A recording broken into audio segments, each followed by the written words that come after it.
Assalamualaikum warahmatullahi wabarakatuh. Di video kali ini saya akan membahas lagi seputar aplikasi pinjaman online. Nah, di kesempatan kali ini saya akan sharing kepada kalian pengalaman gagal bayar dari aplikasi pinjaman online yang dialami oleh salah satu teman terdekat saya, yang mana dia itu mengalami keterlambatan atau gagal bayar di salah satu aplikasi pinjaman online legal besar.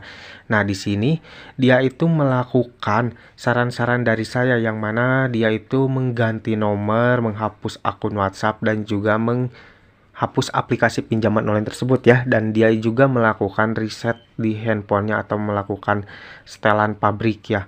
Nah, bagaimana nih hal-hal tersebut ketika dilakukan oleh teman saya ini? Apakah cara itu aman dan cara itu menghindari debt collector lapangan datang ke rumah? Untuk lebih jelasnya simak video ini sampai habis. Nah, perlu kalian ketahui ya, salah satu teman saya ini mengalami keterlambatan atau gagal bayar di salah satu aplikasi pinjaman online legal besar. Nah, ketika teman saya ini memang sudah tidak sanggup membayar, teman saya ini tuh kebingungan. Memang kalau dari awal itu cicilannya tuh selalu bayar tepat waktu ya, namun kalau nggak salah tuh di 2 cicilan terakhir, teman saya ini tuh mengalami ya kesulitan lah dalam keuangannya, hingga menyebabkan teman saya ini tuh mengalami gagal bayar di aplikasi pinjaman online-nya. Nah, di sini saya kasih saran, ketika memang tidak sanggup membayar ya sudah, jangan terlalu memaksakan ya, karena takutnya nanti teman saya ini tuh melakukan gali lubang tutup lubang ya, yang jelas itu pastinya akan semakin membengkakkan tagihannya, tidak akan membereskan hutangnya.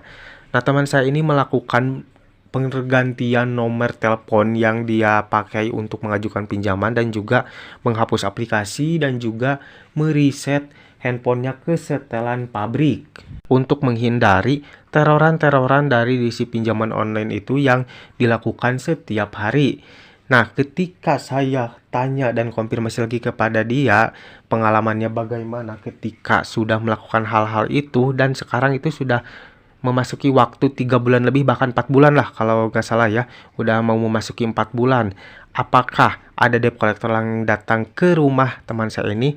Dan jawaban dari teman saya ini itu tidak ada debt collector lapangan yang datang ke rumah teman saya ini ya. Loh, kenapa? Kan aplikasinya itu aplikasi pinjaman online legal besar, yang mana debt collector lapangannya itu sudah cukup merata, tidak menutup kemungkinan seperti yang saya bilang ya di video-video saya sebelumnya. Walaupun si aplikasi tersebut itu debt collector lapangannya itu sudah cukup merata, namun tidak menutup kemungkinan kalian tidak akan didatangi oleh debt collector lapangan. Apalagi mungkin kalian hilang begitu saja ya, menghapus aplikasi, mengganti nomor, menghapus email, mereset ponsel kalian ke setelan pabrik, pastinya mereka tidak punya akses lagi untuk menghubungi kalian ya. Memang ya, untuk teman saya ini tuh tidak pernah dikunjungi oleh debt collector lapangan. Mungkin dari awal-awal dia tuh agak deg-degan juga melakukan hal tersebut, karena takutnya tiba-tiba ada debt collector lapangan yang datang ke rumah teman saya ini. Namun ketika ditunggu-tunggu dalam waktu 2 bulan, 3 bulan, sampai sekarang udah mau 4 bulan, tidak ada debt collector lapangan yang datang ke rumah teman saya ini. Walaupun sebenarnya ya tagihannya itu sudah terbilang cukup besar ya, di atas 2 juta lah, tapi tidak ada debt collector lapangan yang datang ke sini. Jadi sudah cukup jelas ya bahwasanya hal tersebut itu, hal-hal yang dilakukan oleh teman saya ini tuh jelas aman ya, tidak akan beresiko. Bagi kalian yang mungkin sering menanyakan, apakah bang hal tersebut itu tidak berdampak buruk ke depannya ketika kita melakukan, kalian jangan takut. Kalau memang kalian sudah tidak sanggup membayar, kalian tidak ingin diteror lagi, kalian tidak ingin ditagih lagi, kalian lakukan saja hal-hal tersebut ya. Kalian ganti nomor, ganti email, hapus aplikasi, dan juga reset ponsel kalian ke setelan pabrik. Takutnya nih ada DC-DC yang tidak bertanggung jawab yang melakukan perubahan izin akses aplikasi, yang mana nanti mereka bisa membaca kontak-kontak yang ada di ponsel kalian. Jadi mereka akan merubah izin akses aplikasinya, itu bisa mengizinkan akses kontak, yang mana mereka dengan mudahnya akan bisa melihat kontak siapa saja yang ada di ponsel kalian. Nah, ketika kalian menghapus aplikasi tersebut dan mereset handphone kalian ke setelan pabrik, tentunya mereka itu tidak bisa melakukan hal-hal tersebut ya. Namun jikalau mungkin aplikasinya masih aktif di ponsel kalian, pasti mereka akan dengan mudahnya merubah izin akses aplikasi tersebut. Nah, ketika kalian membuka aplikasi tersebut dan login aplikasi tersebut, secara otomatis izin aplikasi itu akan aktif. Jadi mereka akan bisa dan dengan mudahnya untuk membaca kontak-kontak yang ada di ponsel kalian.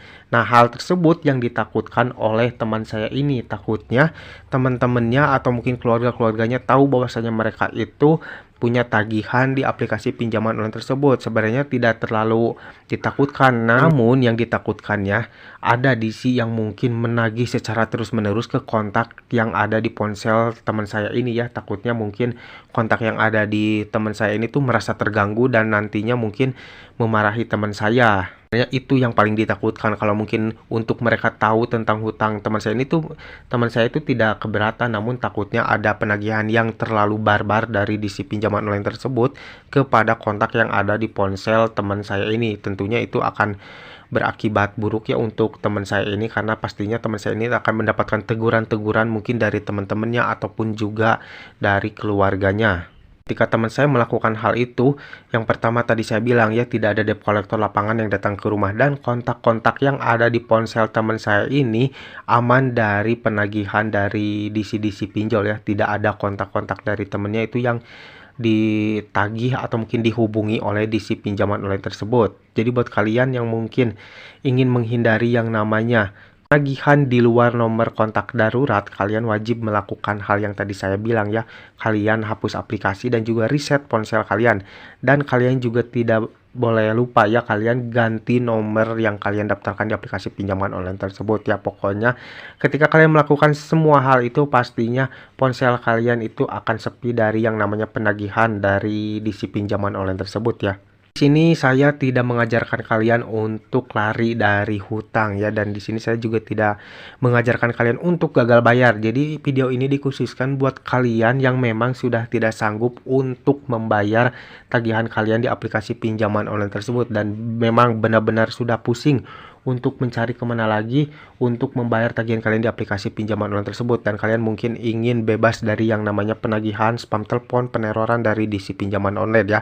Namun jikalau mungkin buat kalian yang memang masih mampu untuk membayar ya, kalian alangkah baiknya bayar saja ya, karena untuk menghindari masalah-masalah ke depannya. Karena tidak dapat dipungkiri, ketika kalian tidak membayar tagihan kalian di aplikasi pinjaman online, pastinya akan ada masalah-masalah yang muncul dan kalian pastinya akan merasa kepusingan. Jadi alangkah baiknya kalau memang kalian itu masih sanggup untuk membayar, keuangan kalian masih aman-aman saja ya, tidak salahnya kalian bayar saja tagihan kalian di aplikasi pinjaman online tersebut ya, biar kalian itu tidak terkena masalah tentang aplikasi pinjaman online. Jadi sudah cukup jelas ya, di sini itu tidak bermaksud untuk mengajarkan kalian gagal bayar, untuk menyuruh kalian tidak membayar tagihan kalian. Ini dikhususkan untuk nasabah-nasabah yang memang tidak sanggup dan sudah pusing untuk membayar tagihannya di aplikasi pinjaman online tersebut. Semoga sedikit video ini bermanfaat buat kalian. Jangan lupa like dan juga share ke teman-teman kalian, dan tetap dukung channel ini agar semakin berkembang dengan cara klik subscribe di bawah. Saya pamit undur diri, sampai jumpa di video selanjutnya. Assalamualaikum warahmatullahi wabarakatuh.